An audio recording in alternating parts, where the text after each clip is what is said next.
From the outside, Asher and Dana looked like a perfect match. Handsome rancher meets preacher's daughter, both young, ambitious, ready to build a life together. Their wedding was the talk of the town. Asher had dreams, simple, beautiful ones. Mornings with coffee and a baby on his hip, muddy boots on the porch, laughter echoing through the fields.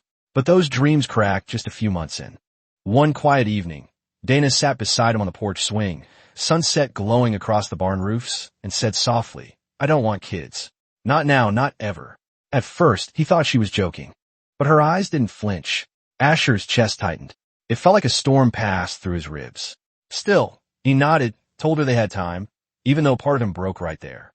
He loved her fiercely, completely. So he buried that dream deep inside. He poured himself into their life on the ranch, into giving Dana everything she wanted, horses from Kentucky, custom barns, a diesel truck she barely drove. He told himself love was enough, that if he made her happy, it would be okay.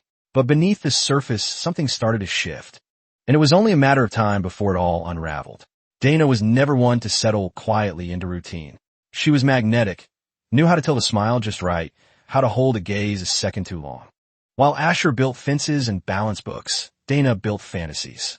She craved attention the way flowers crave sunlight, not just from one source, but from anywhere it came. It started innocently, or so it seemed. Adrian Carlisle, the town veterinarian, was charming, attentive, and always ready to linger a little longer after checking on horses. His touch was clinical until it wasn't. He listened, really listened, to Dana's stories, her frustrations, her dreams she never shared with Asher. And slowly, she started offering more than conversation. It wasn't lust that pulled her in, it was control. Adrian made her feel like the center of the universe, something Asher's steady love couldn't compete with. Their meetings became secret rituals. Late-night barn visits, whispered calls from the porch, and untraceable bills labeled as emergency livestock care. The affair wasn't just physical. It was Dana's rebellion, her escape from the life she had agreed to but never truly wanted. She didn't love Adrian. She loved the power, the secrecy, the thrill of being desired by someone she could manipulate.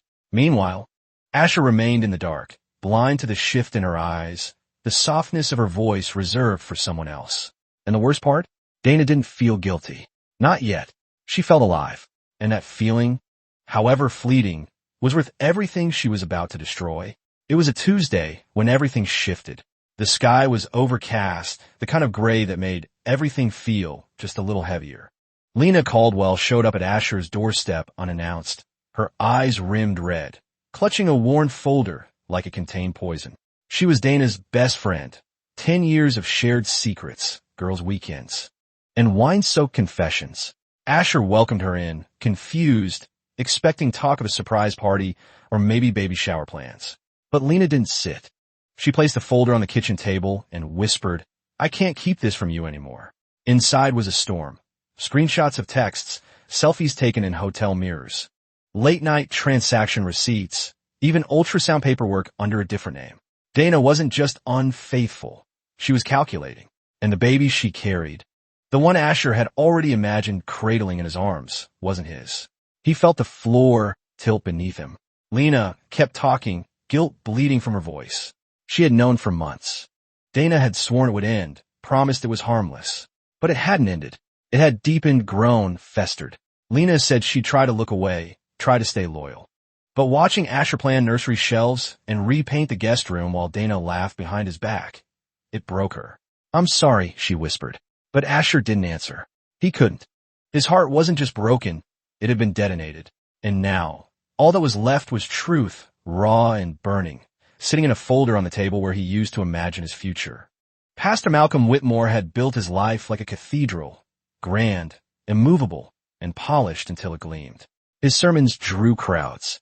His words were gospel, not just to his congregation, but to the entire town.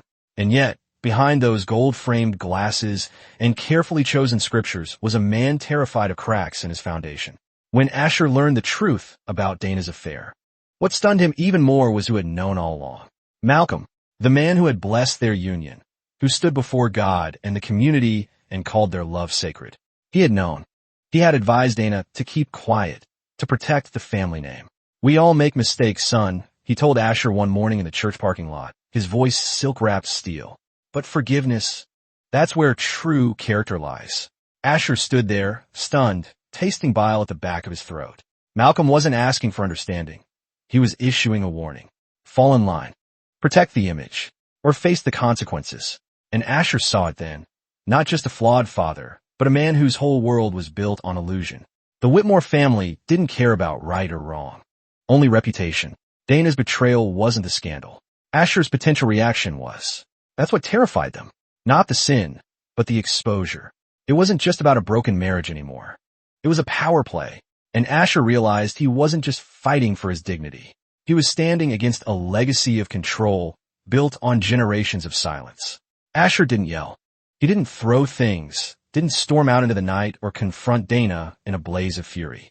That wasn't his way. Instead, he went quiet, and in that silence, he found his power.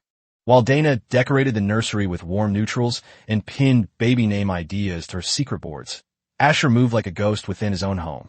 Each step of his plan was carefully measured, stitched together with cold precision.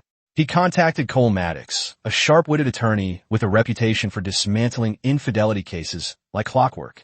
He met Islam Monroe, a discreet realtor from the next town, and began the secret process of selling the ranch. His dream, now a stage for betrayal. Late at night, he installed cameras, pulled receipts, created folders, digital and paper, each piece of evidence cataloged like artifact from a war zone. He began quietly transferring money, securing accounts, preparing a new apartment no one knew about.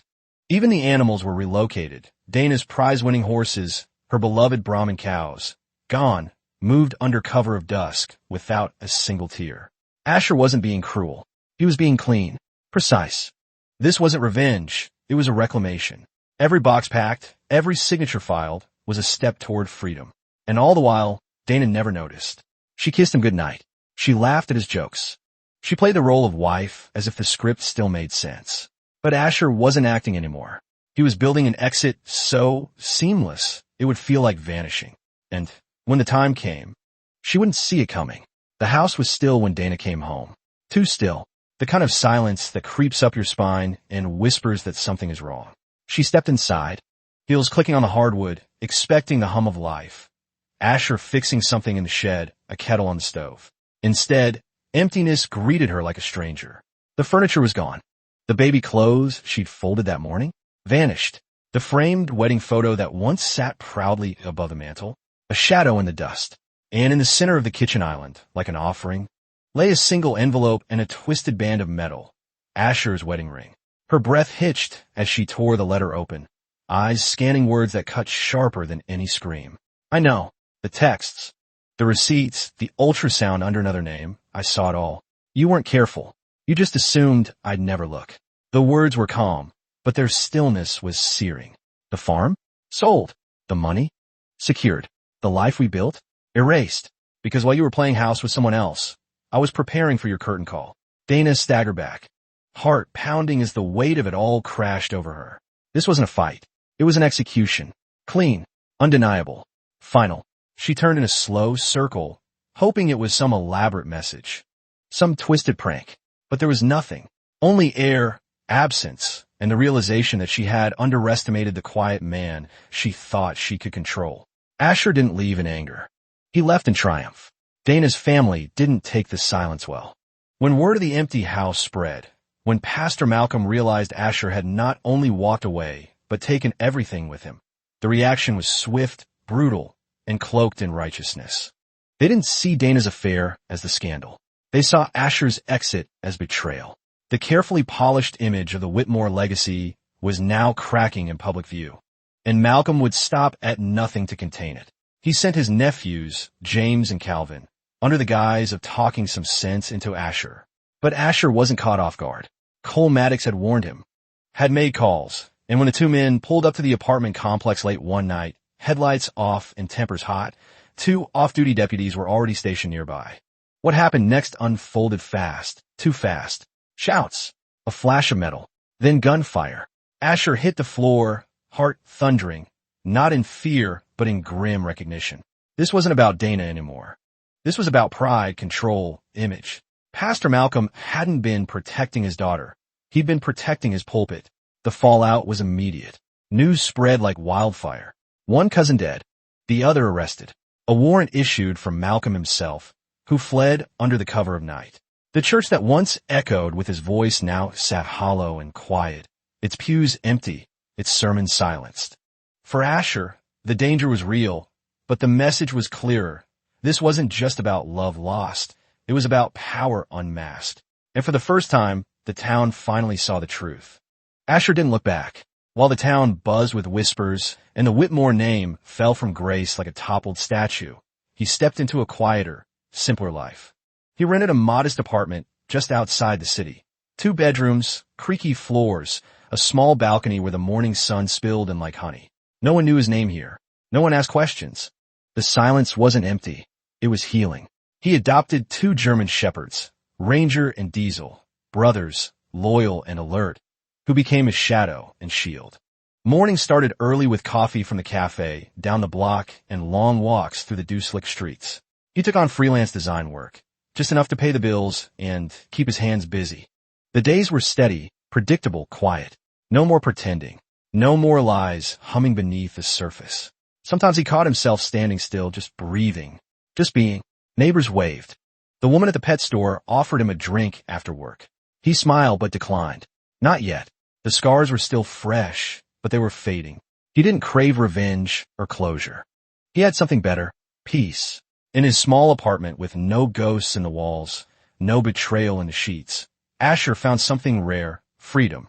He kept the letter he wrote Dana, tucked away in a drawer, not as a reminder of pain, but as a marker of survival.